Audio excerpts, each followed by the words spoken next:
আসসালামু আলাইকুম। আজকের গল্প একটা ইন্দোনেশিয়ান সিনেমা আসসালামু আলাইকুম বেইজিং। আজকের গল্পটা আমার খুব ভালো লেগেছে, আশা করি আপনাদেরও খুব পছন্দ হবে। তো শুরু করা যাক। গল্প শুরু হয় ইন্দোনেশিয়ার এক শহরে, যেখানে আসমা নামের এক মেয়ের বিবাহের প্রস্তুতি চলছিল।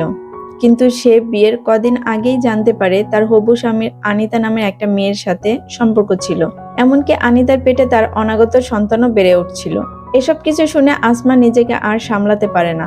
সে যেখানে আল্লাহর ভয়ে নিজেকে এতদিন সব পাপ থেকে দূরে রেখেছে, সেখানে তার হবু স্বামী এমন নোংরা কাজ করে আসবে, সে এটা মেনে নিতেই পারেনি।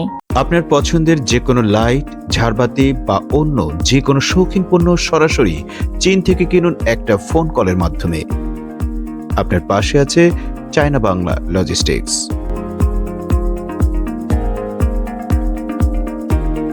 বিস্তারিত জানতে সম্পূর্ণ বিনা খরচে কল করুন হোয়াটসঅ্যাপ নাম্বারে।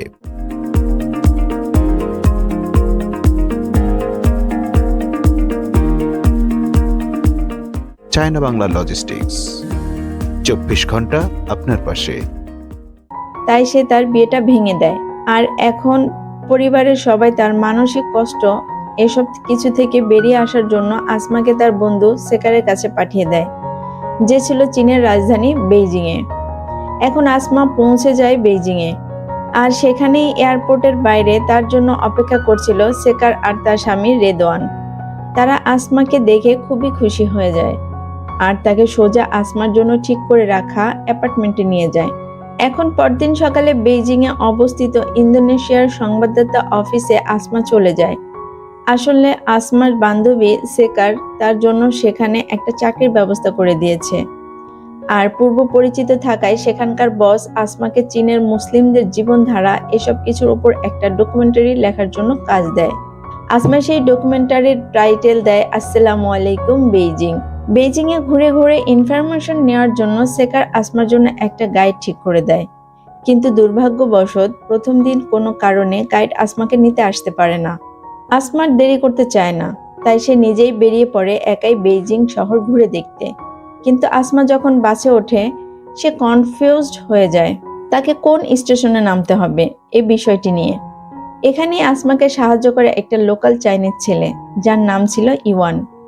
সেদিন তাদের মাঝে খুব বেশি কথা হয় না, তবে ইওয়ান আসমার নাম আশিমা ভাবে, কারণ আশিমা ছিল চীনের এক বৈপ্লবিক নারীর নাম। যাই হোক, সেদিনের মতো ইওয়ান আসমাকে একটা বই উপহার দিয়ে তার আগের স্টেশনে নেমে যায়। তবে তাকে কথা দেয় যে এরপরে কোনো একদিন সে আসমাকে এই চাইনিজ বই পড়ে শোনাবে। এখন রাতের বেলা আসমা তার বান্ধবী সেকারকে ইওয়ানের কথা বলে। তারা অনেক মজা করে। সেকার তো আসমার সাথে ইওয়ানের বিয়েও দিতে চায়। পরদিন আসমা তার বান্ধবীর সাথে ঘুরে বেড়ায় আর ডকুমেন্টারির জন্য লেখা শুরু করে দেয়। সে লেখে, আমি ভেবেছিলাম এই সাদা চাইনিজদের মাঝে এসে আমি বোধহয় পিস বর্ণের একটা এলিয়েনের মতো লাগবো, কিন্তু না, চাইনিজেরা শুধু উন্নতই নয়, এরা অনেক সভ্য একটা জাতি। আর এই দেশে ইসলাম ধর্ম সংখ্যা অনেক কম হলেও তারা সবাই ইসলাম ধর্মকে খুব ভালোভাবেই জানে। মক্কা, মদিনা আর মুহাম্মদ সাল্লাল্লাহু আলাইহি ওয়াসাল্লামকে তারা খুবই পবিত্র বলে গণ্য করে। আপনার পছন্দের যে কোনো লাইট, ঝাড়বাতি বা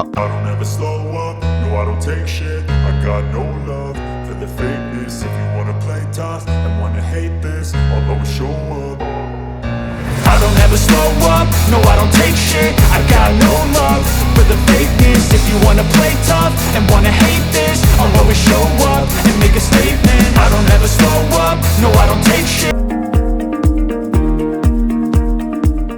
চায়না বাংলা লজিস্টিক্স, 24 ঘন্টা আপনার পাশে।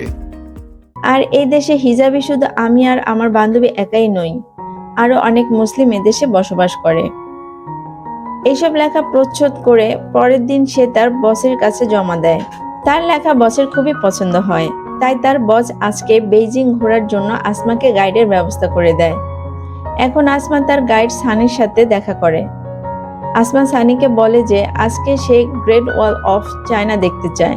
সানি তাকে জানায় যে 6400 কিলোমিটার বিশাল এই ওয়ালের প্রতিটি ইটের সাথে জড়িয়ে আছে হাজার হাজার শ্রমিকের রক্ত, ঘাম আর পরিশ্রম। তুমি জানো আসমা, চীনের প্রথা অনুযায়ী যদি কেউ এই গ্রেট ওয়াল হেঁটে পাড়ি দিতে পারে, তাহলে সে পরিগণিত হবে একজন মহাপুরুষ হিসেবে। এখন রাতের বেলা আসমা আবার তার প্রচ্ছদ লিখতে বসে। সে লেখে ৬,৪০০ কিলোমিটারের এই মহাপ্রাচীর চীনের সবচেয়ে প্রাচীন স্থাপনা, যার প্রতিটি অংশে মিশে আছে হাজার হাজার বছরের গৌরবগাথা। দেয়াল চীনকে বাঁচিয়েছে হাজারো যুদ্ধ থেকে, আর এমন লক্ষ লক্ষ সৈনিকের রক্ত মাখা এই দেয়াল এখনো মাথা উঁচু করে দাঁড়িয়ে আছে পৃথিবীর সবচেয়ে প্রাচীন ও বিশাল স্থাপনা হিসেবে। এখন পরদিন আসমা আবার সানির সাথে বেরোয় চাইনিজ মুসলিমদের ইন্টারভিউ নেওয়ার জন্য। সে আজকের প্রচ্ছদে লেখে, ৭ম শতাব্দীতে দ্য গ্রেট সিল্ক রোডের মাধ্যমে মধ্যপ্রাচ্য থেকে চীনে ইসলামের আগমন ঘটে, আর এই দেশে ইসলামের ইতিহাস ও সংস্কৃতি অনেক সমৃদ্ধ। সরকারিভাবে স্বীকৃত 5টি ধর্মের মধ্যে মুসলিম ধর্ম একটি। এই দেশে 20 লাখ মুসলিমের বসবাস, আর এই শহরে 2.5 লাখ মুসলিমের মধ্যে আমিও একজন। এভাবেই চলছিল বেশ ভালোই, কিন্তু একদিন ছানি না আসার কারণে আবার আসমা একাই বেরিয়ে পড়ে। কিন্তু পথের মধ্যে হঠাৎ আসমার মাথায় যন্ত্রণা শুরু হতে থাকে। তার সামনে সবকিছু ঝাপসা হয়ে যায়। সেদিনের মতো কোনো রকমে বাড়ি ফিরে আসলে তার বান্ধবী তাকে বলে, আমি স্যারকে বলে তোকে 7 দিনের ছুটি নিয়ে দেই। আসমা বলে, না, আমি আমার পাঠকদের হতাশ করতে চাই না, আমি কাল আবার বেরোবো। আর রাত হলে এশার নামাজে বসে আসমা বলে, ধন্যবাদ আল্লাহ আমাকে আরো একটি দিন দেবার জন্য। এখন সকাল হয়ে গেছে। আসমা আবার বেরিয়ে পড়ে তার তথ্য সংগ্রহের জন্য। আর আজকে আসমার গাইড ছানির পরিবর্তে তাকে গাইড করতে চলে আসে ইওয়ান। আসমা তো অবাক হয়ে যায়। সে বলে, তুমি এখানে? ছানি কোথায়? ইওয়ান বলে, ছানির মা অসুস্থ, তাই সে তার মায়ের কাছে গেছে। আর আমি ছানির সাথে একই কোম্পানিতে ট্যুর গাইড হিসেবে কাজ করি। অবশেষে আসমাকে সেখানকার মসজিদটি দেখাতে থাকে আর বলে, এই মসজিদ 966 সালে তৈরি করা হয়েছিল। বেশিরভাগ প্রাচীন মসজিদের মতোই এটিও 1000 বছর ধরে দাঁড়িয়ে আছে সগৌরবে। এখানকার আরবি হরফগুলো মহানবী হযরত মুহাম্মদ সাল্লাল্লাহু আলাইহি ওয়াসাল্লামের সময়কার, যা মধ্যপ্রাচ্যের বিভিন্ন দেশ থেকে এখানে আনা হয়েছিল।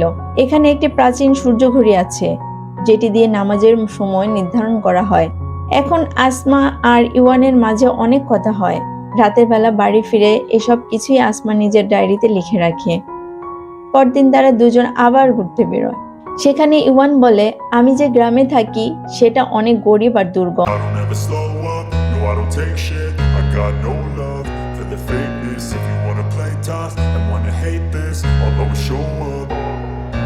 I don't ever slow up, no I don't take shit. I got no love for the fakeness. If you wanna play tough and wanna hate this, I'll always show up and make a statement. I don't ever slow up, no I don't take shit. I got no love for the fakeness. If you wanna play tough and wanna hate this, I'll always show up and make a statement. China Bangla logistics, 24 ঘন্টা আপনার পাশে। ইওয়ান বলে, বলবো যদি তুমি আমার সাথে আমার গ্রামে যাও। আসমা বলে, ইনশাআল্লাহ। আসমার কথা শুনে ইওয়ান বলে, আরেকবার কথাটা বলো তো, তোমার মুখে শুনতে খুবই সুন্দর লাগলো। এখন ইওয়ান বাসের মধ্যেও আসমাকে দেওয়া সেই বইয়ের গল্প শোনাতে থাকে, যেখানে ইউনান প্রদেশের একটা গ্রামে আসিমা নামের সেই বিপ্লবী নারীর গল্প রয়েছে, যার নাম ধরেই ইওয়ান আসমাকে ডাকে আসিমা বলে।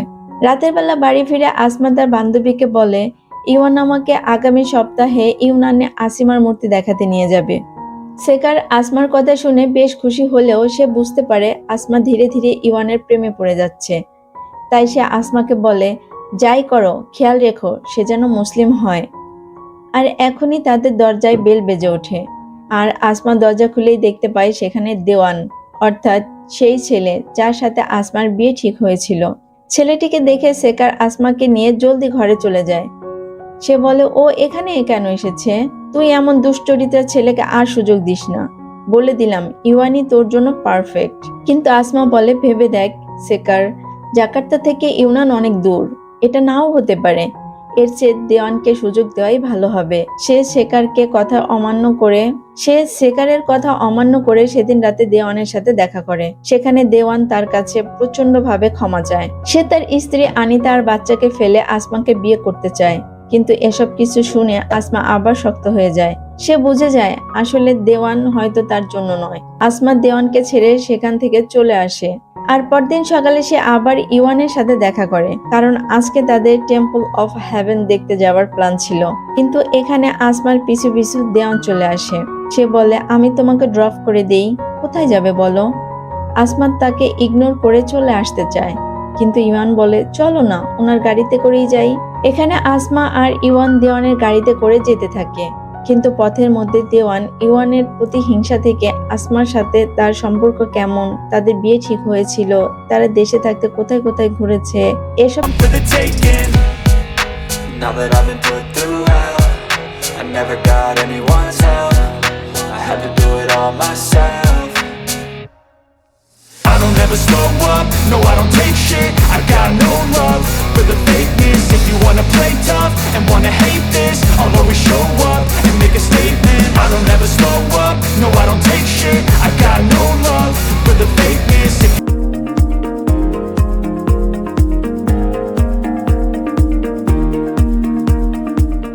চায়না বাংলা লজিস্টিক্স, 24 ঘন্টা আপনার পাশে।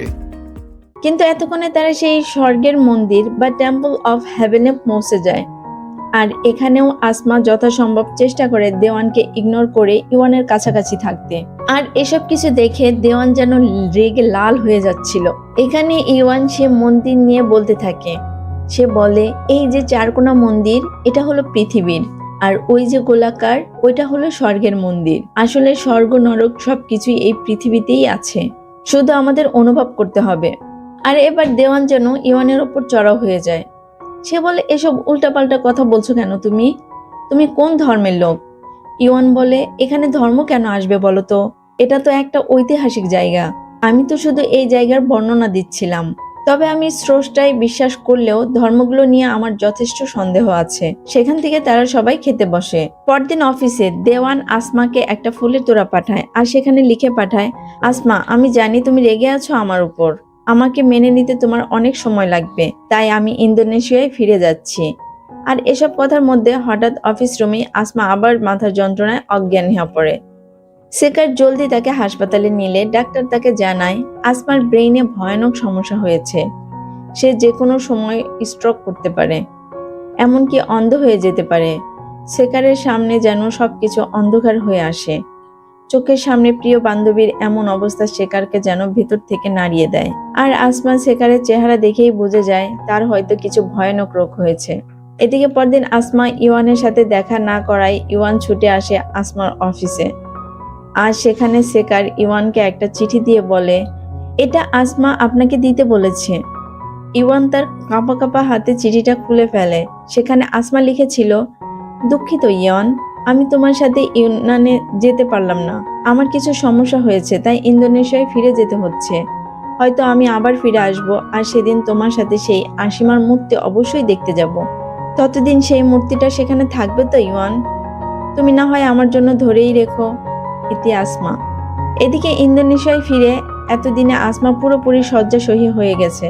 সে জানতে পারে তার এপিএস বা অ্যান্টিফসফোলিপিড সিনড্রোম রোগে আক্রান্ত হয়ে গেছে, যে রোগে শরীরের রক্ত জমাট বেঁধে যায়। আর কোনোভাবে যদি মস্তিষ্কে বা চোখের আশেপাশে রক্ত জমাট বেঁধে যায়, তাহলে সেই স্ট্রোক করতে পারে বা চিরতরে অন্ধ হয়ে যেতে পারে। বেচারি আসমা তার প্রচ্ছদের লেখাগুলো অসমাপ্ত রেখে যেন হাল ছেড়ে দিল। এদিকে এতদিনে আসমার শরীরের বিভিন্ন I don't ever slow up, no I don't take shit. I got no love for the fakeness. If you wanna play tough and wanna hate this, I'll always show up. I don't ever slow up, no I don't take shit. I got no love for the fakeness. If you wanna play tough and wanna hate this, I'll always show up and make a statement. I don't ever slow up, no I don't take shit. I got no love for the fakeness. If you wanna play tough and wanna hate this, I'll always show up. China Bangla logistics, 24 ঘন্টা আপনার পাশে। সে এখন আর হাঁটতে পারে না, এখন বিছানায় কাটে তার সারা দিন রাত। এদিকে একদিন ইওয়ান আসমাকে ইমেল পাঠায়। সে বলে, আসমা, আমি আজকে আবার নিউজির মসজিদে গিয়েছিলাম। তুমি থাকলে তোমার থেকে একটা কথা জেনে নিতাম, কিন্তু সৌভাগ্যবশত এখানের একজন ইমাম আমাকে জানিয়েছেন সেই কথা, যেখানে মুহাম্মদ সাল্লাল্লাহু আলাইহি ওয়াসাল্লামের একজন বন্ধু, যার নাম ছিল মুসাব ইবনে উমাইর, যে নিজের জীবনের সব সুখ স্বাচ্ছন্দ্য ধন দৌলত ত্যাগ করে একমাত্র আল্লাহর সান্নিধ্য পেতে মুহাম্মদ সাল্লাল্লাহু আলাইহি ওয়াসাল্লামের উম্মত হয়েছিল, তার বন্ধু হয়েছিল। আশা করি তোমার সমস্যাগুলো খুব জলদি শেষ হয়ে যাবে আর শীঘ্রই আমরা একসাথে আসিমার মূর্তি দেখতে যাব। ইতি ইওয়ান। ইওয়ানের স্মৃতি বিজড়িত হয়ে আসমা সেখানে থাকা তার মতো রোগীদেরকে আসিমা নামের মেয়েটির গল্প শোনায়, যে বলে ইউনানের গ্রামে এক আসিমা নামের খুব সুন্দর একটা মেয়ে ছিল আর তাকে ভালোবাসতো সেই গ্রামেরই এক সাধারণ ছেলে এহি। আসিমাকে গ্রামের মত্তবরের ছেলে আসিহেও ভালোবাসতো, কিন্তু সে যখন এহির সাথে আসিমার সম্পর্কের কথা জানতে পারে সে আসিমাকে কিডন্যাপ করে নেয় আর সে পুরো গ্রামকে পুড়িয়ে সবাইকে মেরে ফেলে। কিন্তু এখানে এক ঝলক আলো এসে সেদিন আসিমাকে একটি বিশাল পাথরের মূর্তি বানিয়ে দেয়। আসিহে তাকে ভুলে চলে গেলেও এহি প্রতিদিন আসতো আসিমার মূর্তির সামনে। সে রোজ অনেক কথা বলতো আসিমার সাথে, কিন্তু কোনো উত্তর সে কোনো দিনও পায়নি। মৃত্যুর আগ অব্দি আসিমার মুখের কথা শুনতে চেয়েছিল এহি, কিন্তু না, সে শুধু তার প্রতিদিনই শুনেছিল। আর শেষমেশ সেই মূর্তির কাছে এহিও একদিন মারা যায়, কারণ এহি আসিমাকে ভালোবাসতো তার সব কিছু দিয়ে। এদিকে আসমা এখন কিছুটা সুস্থ, সে দাঁড়াতে পারে আর এখন তার সাথে দেখা করতে চীন থেকে তার বান্ধবী চলে আসে। I don't ever slow up, no I don't take shit. I got no love for the fakeness. If you wanna play tough and wanna hate this, I'll always show up. I don't ever slow up, no I don't take shit. I got no love for the fakeness. If you wanna play tough and wanna hate this, I'll always show up and make a statement. I don't ever slow up, no I don't take shit. I got no love for the fakeness. If you wanna play tough and wanna hate this, I'll always show up and make a statement.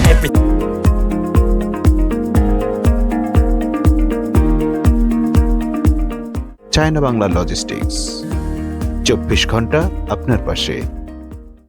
আসিমার Asma যেন এই অসুস্থতার মাঝেও বেঁচে থাকার একটা আশা পায়। সে সেকারকে বলে, তুই ওকে বলিসনি তো আমি অসুস্থ? সেকার বলে, না, আমি ওকে কিছুই বলিনি। আর এসব কথাবার্তার মাঝে সেখানে দেওয়ানের বউ তার বাচ্চা নিয়ে চলে আসে আসমার সাথে দেখা করতে। সে আসমাকে বলে, আমার স্বামী শুধু তোমাকেই ভালোবাসে, আমি এখন কি করব বলো তো আসমা? তাকে বুঝিয়ে বলে দেখো, দেওয়ানকে বুঝাও, আনিতা তোমার চেয়ে আমার অবস্থা এখন আরো বেশি খারাপ। সে কখনোই আমার সাথে থাকতে পারবে না, আমি কখনোই মা হতে পারবো না। আর হ্যাঁ, তোমার সন্তানের খেয়াল রেখো। কিন্তু তাদের এই গল্পের মাঝে ঘরের ভিতরে সেকার আসমা ও ইওয়ানের ইমেলগুলো দেখতে পায়। সেকার নিশ্চিত হয়ে যায় যে ইওয়ান আসমাকে প্রচন্ড ভালোবাসে। তাই সেকার ইওয়ানের ভালোবাসা পরীক্ষা করার জন্য তাকে বলে, তুমি কি ইন্দোনেশিয়ায় এসে আমার সাথে দেখা করতে পারবে? সে নিজের স্বামী রেদওয়ানের ঠিকানা দেয় আর বলে তার সাথে এখানে আসতে। এখন আনিতা বাড়ি ফিরে দেওয়ানকে জানায় আসমা এখন অসুস্থ, সে কোনোদিনও মা হতে পারবে না। কিন্তু দেওয়ান তার কথা একদমই বিশ্বাস করে না। এদিকে আজকে চীন থেকে সেকারের স্বামী আসবে আর সেকার তো জানেই তার সাথে ইওয়ানও আসবে। তাই সে আসমাকে সারপ্রাইজ দেবার জন্য তাকে সাজিয়ে গুছিয়ে দিতে থাকে। আর কিছুক্ষণ পরেই তাদের বাড়িতে সেখানে স্বামী আর তার সাথে ইওয়ান চলে আসে। সেকার আসমাকে পাশের ঘরে রেখে দেখতে যায় তাদের, কিন্তু কাবাবে হাড্ডির মতো এখানেও দেওয়ান চলে আসে আসমা সত্যি অসুস্থ কিনা এটা দেখার জন্য।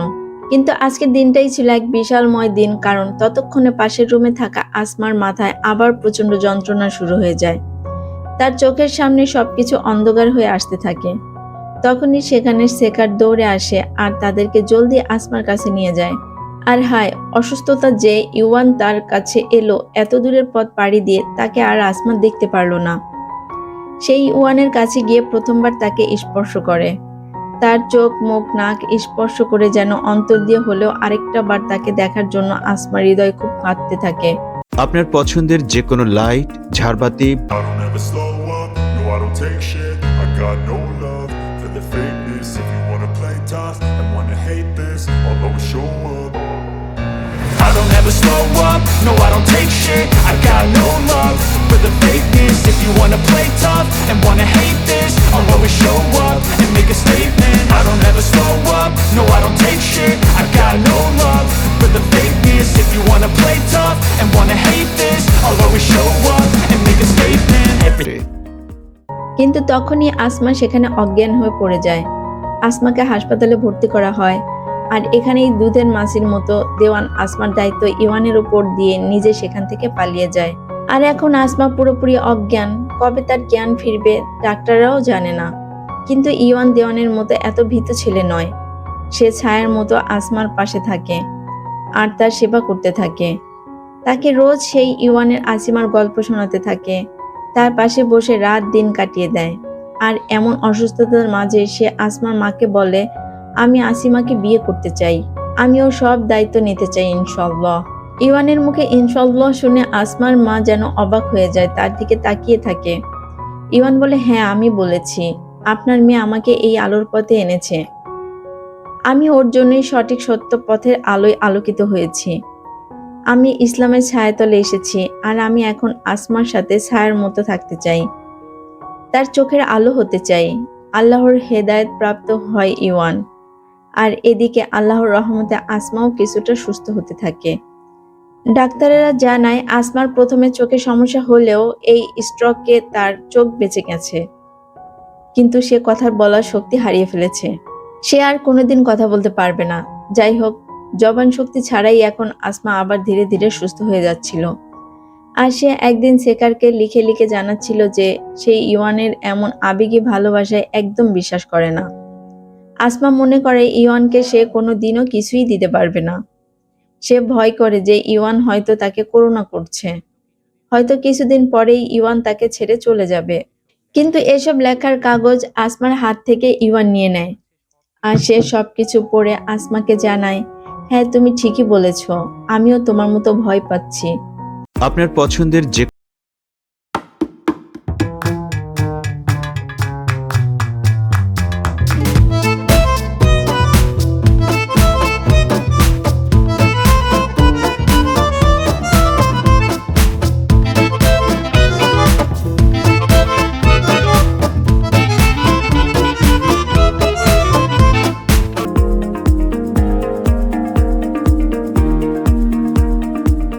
চায়না বাংলা লজিস্টিক্স, 24 ঘন্টা আপনার পাশে।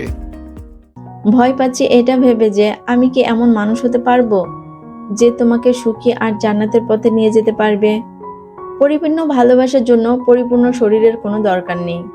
তুমি বলেছিলে না, মানুষের জীবন অনেক সহজ হয়ে যায় যদি সে তার জন্ম, মৃত্যু আর বিয়েকে আল্লাহর দরবারে সমর্পণ করে। আমিও তাই করেছি। আর জানো, আমি যখন জীবনে প্রথমবার কালিমার শাহাদাত পাঠ করেছিলাম, সেদিন তোমার কথা আমার খুব মনে পড়েছিল আসিমা।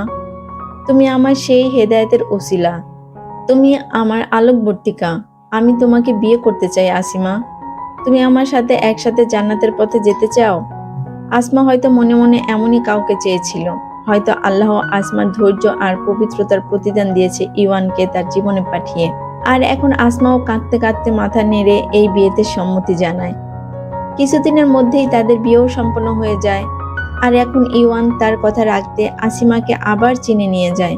ইওয়ান ছিল এতিম, সে তার চাচা চাচির কাছে বড় হয়েছে। আর সে হেদায়েতের আলো ইসলামকে তার চাচা চাচির মাঝেও বিতরণ করেছে। তারাও এখন মুসলিম।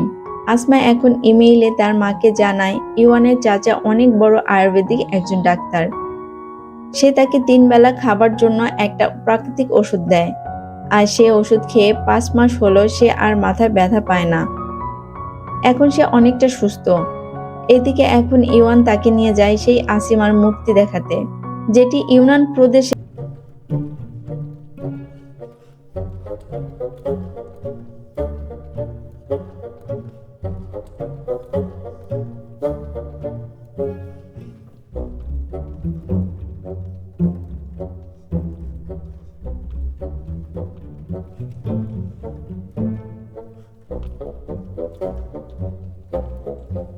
নাম্বারে।